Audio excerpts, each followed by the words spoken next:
We were reading molecular basis of inheritance और today we have to start with a new topic. Translation के बाद हमें पढ़ना है रेगुलेशन ऑफ जीन एक्सप्रेशन. देखो, जीन एक्सप्रेशन का मतलब मैंने आपको बताया था कि जब डीएनए से आरएनए बनेगा और जब आरएनए से प्रोटीन बनता है तो हम बोलते हैं जो डीएनए पे प्रेजेंट जीन है यदि वो प्रोटीन बना रहे हैं तो वो खुद को किसके फॉर्म में एक्सप्रेस कर रहे हैं, प्रोटीन के फॉर्म में एक्सप्रेस कर रहे हैं. तो जब तक उस डीएनए पे जो जीन प्रेजेंट है वो प्रोटीन में नहीं कन्वर्ट हो जाते तब तक हम नहीं बोल सकते कि वो जीन खुद को एक्सप्रेस कर चुका है. तो प्रोटीन का बनना ही जीन एक्सप्रेशन है एक्चुअली. ठीक है. तो इस चीज़ को हम रेगुलेट करेंगे, मतलब खुद के कंट्रोल में लेंगे. Regulation of gene expression refers to the very broad term that में अकर एट वेरियस लेवल्स. तो जो रेगुलेशन है कि प्रोटीन हम अपनी बॉडी में बनने दें या ना बनने दें, ये हम वेरियस लेवल पे कर सकते हैं. Considering that the gene expression result in the formation of polypeptide. Gene expression किस में रिजल्ट करेगा? प्रोटीन बनेगा. प्रोटीन मतलब अमाइनो एसिड की चेन बनेगी. उस अमाइनो एसिड की चेन को हम क्या बोलते हैं? पॉलीपेप्टाइड बोलते हैं. तो कंसीडरिंग कि जो जीन एक्सप्रेशन है वो किस में रिजल्ट कर रहा है? आपका formation of polypeptide. It can be regulated eight several levels. हम उसको सेवरल लेवल्स पे रेगुलेट कर सकते हैं. और सबसे पहले हमने बात की गई है यूकैरियोट्स की. तो इन यूकैरियोट्स हम इसे 4 लेवल पे कंट्रोल कर सकते हैं. ठीक है. तो कैसे कैसे कंट्रोल करेंगे? ट्रांसक्रिप्शनल लेवल पे करेंगे. ट्रांसक्रिप्शन लेवल पे मतलब जब डीएनए से आरएनए बन रहा होगा. ठीक है. तो सबसे पहले कौन सा आरएनए बनता है? एचएनआरएनए बनता है. आपका मैच्योर्ड आरएनए नहीं बनता है. तो हम एचएनआरएनए ही नहीं बनने दें. ठीक है. तो बोल रहे हैं ट्रांसक्रिप्शन लेवल पे भी कर सकते हो. प्रोसेसिंग लेवल पे मतलब क्या होता है? जब हम मैच्योर एमआरएनए बना रहे होते हैं. ठीक है. रेगुलेशन ऑफ स्प्लाइसिंग मतलब जब हम इंट्रॉन्स को रिमूव कर रहे होते हैं. ठीक है. जब हम इंट्रॉन्स को, ये देखो यहाँ पे बताया गया, जब हम इंट्रॉन्स को रिमूव कर रहे होते हैं, ठीक है, तब कैपिंग टेलिंग इस टाइम पे भी हम क्या कर सकते हैं? कंट्रोल कर सकते हैं. प्रोटीन नहीं बनाना है हमें तो. ठीक है. फिर transport of mRNA from nucleus to cytoplasm. ये चीज़ आपको पता होनी चाहिए कि जो न्यूक्लियस है उसके अंदर कौन सा प्रोसेस होता है आपका? उसके अंदर आपका ट्रांसक्रिप्शन का प्रोसेस होता है. ठीक है. और जो आपका साइटोप्लाज्म है उसके अंदर कौन सा प्रोसेस होता है? आपका ट्रांसलेशन का प्रोसेस होता है. तो जब आपका एमआरएनए बन गया न्यूक्लियस में तो फिर हम उस मैच्योर्ड एमआरएनए को कहाँ ट्रांसफ़र करते हैं? साइटोप्लाज्म में ट्रांसफ़र करते हैं ताकि वो क्या बना सके? आपका प्रोटीन्स बना सके.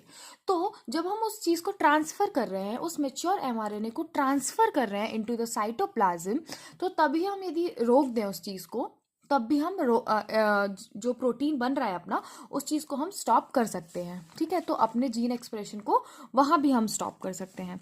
फिर नेक्स्ट है ट्रांसलेशन. चलो जैसे तैसे वो चला गया, एमआरएनए आपका साइटोप्लाज्म के अंदर चला गया, तो जब वो खुद को एक्सप्रेस करेगा, जब वो एमआरएनए से प्रोटीन्स बन रहे होंगे आपके, तो हम उस वहाँ पे भी रेगुलेट कर सकते हैं जीन एक्सप्रेशन को. कैसे? हम प्रोटीन ही ना बनने दें. देखो, मेन एम क्या है अपना? एक जीन खुद को एक्सप्रेस कैसे करेगा? प्रोटीन बना के. तो हम ट्राई करेंगे कि जो जो स्टेप है हम हर स्टेप पे रोकने की कोशिश करेंगे. बट यदि वो लास्ट स्टेप पे भी पहुंच गया कि एमआरएनए से प्रोटीन बनता है, तो हम वहाँ भी रोकने की कोशिश करेंगे. उसको हम क्या बोलते हैं? ट्रांसलेशन लेवल बोलते हैं. ठीक है. उसके बाद आपका बोला गया है आपका जीन एक्सप्रेशन हम कराते क्यों हैं, वो चीज़ बताई गई है. The gene in the cell are express to perform particular function और सेट ऑफ फंक्शन. सबसे पहली बात, जीन खुद को एक्सप्रेस क्यों कर रहा है? ताकि वो कुछ पर्टिकुलर फंक्शन कर पाए या फिर कुछ पर्टिकुलर सेट ऑफ फंक्शंस कर पाए. ठीक है. एक जीन या तो एक फंक्शन करेगा या मल्टीपल फंक्शन कर रहा होगा. For example, if an enzyme called beta galactosidase is synthesised by the E coli, it is used to catalyse the hydrolysis of disaccharide lactose into galactose and glucose. तो जो आपका एक enzyme है, अच्छे से पढ़ना है इसको, क्योंकि जब हम इसके बाद वाला टॉपिक करेंगे लैकोपेरॉन, उसमें भी ये बहुत इंपॉर्टेंट है. तो बोल रहे हैं जो आपका एंजाइम है बीटा गैलेक्टोसाइडेज, ये क्या करता है? ये आपका ई कोलाई में जो डाइसैकेराइड लैक्टोज है उसको कन्वर्ट करता है गैलेक्टोज और ग्लूकोज के अंदर. The bacteria use them as a source of energy. और बैक्टीरिया गैलेक्टोज एंड ग्लूकोज को कैसे यूज करता है? As a source of energy use करता है. Hence if the bacteria do not have lactose around them to utilise for energy source, they would no longer require the synthesis of enzyme beta galactosidase. लेकिन यदि हम E coli को कहीं और से energy provide कर दें, ठीक है, तो और उसके पास लैक्टोज नहीं है, तो फिर वो बीटा गैलेक्टोसाइडेज का क्या करेगा? उसको नीड नहीं है फिर बीटा गैलेक्टोसाइडेज की. Therefore in simple terms it is a metabolic. तो हम अब क्या है, ये लाइन इंपॉर्टेंट है कि therefore in simple terms it is metabolic, physiological and environmental condition that regulate the gene expression. आपसे पूछा जाए कि क्या क्या फैक्टर्स हैं, क्या क्या चीज़ें हैं जो रेगुलेट करती हैं जीन एक्सप्रेशन को, तो मेटाबॉलिक, फिजियोलॉजिकल और इन्वायरमेंटल कंडीशंस क्या करती हैं, रेगुलेट करती है जीन एक्सप्रेशन को। The development and differentiation of embryo in adult organism into adult organism are also the result of coordinated regulation of gene expression of several set of genes। तो जो आपका एक एम्ब्रियो है वो differentiate करता है और क्या बनाता है, एक आपका अडल्ट ऑर्गेनिज्म बनाता है, वो भी किसका रिजल्ट है, आपका कोऑर्डिनेटेड जीन रेगुलेशन का ही रिजल्ट है। ये हमने पूरा किसके बारे में पढ़ लिया, ये हमने पूरा पढ़ लिया आपका यूकैरियोट्स के बारे में। अब हम जल्दी से देख लेते हैं प्रोकैरियोट्स के बारे में।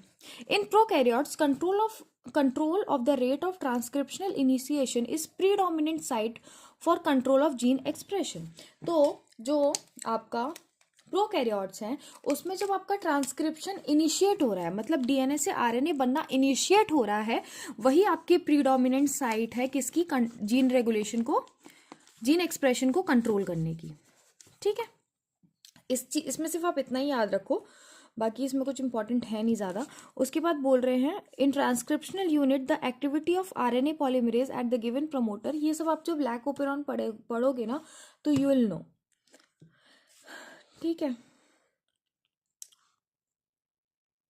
ये चीज़ याद रखना कि हर ओपेरॉन का स्पेसिफिक ऑपरेटर, स्पेसिफिक रिप्रेसर होता है।